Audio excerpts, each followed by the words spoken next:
Why does this, and this all happen the same way? This is DIY-SCI. Discover science yourself. Today, Newton's first law of motion, also known as inertia. And we're not just talking about it. We're proving it with 4 simple experiments you can do. A glass, a card, and a coin. If I flick the card, what happens? The card shoots out, but the coin drops straight into the glass. Because objects at rest stay at rest. The coin doesn't want to move sideways, so when the card disappears, gravity takes over. Now let's stack some blocks. What happens if I knock out the bottom one? The rest of the stack barely moves. Again, objects at rest stay at rest. The force only acts on the bottom block. The rest resist motion. That resistance is called inertia.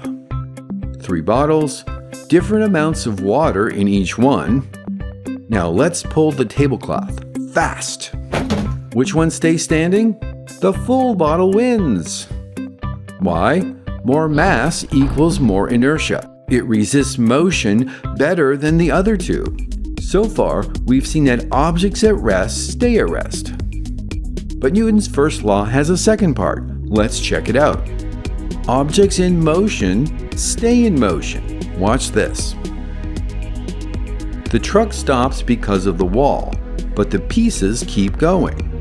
They were already moving. That's also inertia. You can think of Newton's first law as if objects are stubborn.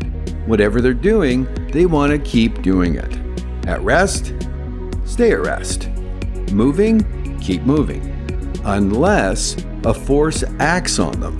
And that's where Newton's second law comes in. That's next. Until then, try out the demos, question, create variations. And once you've figured it out, share your science knowledge. Because this is DIY-SCI. Discover science yourself.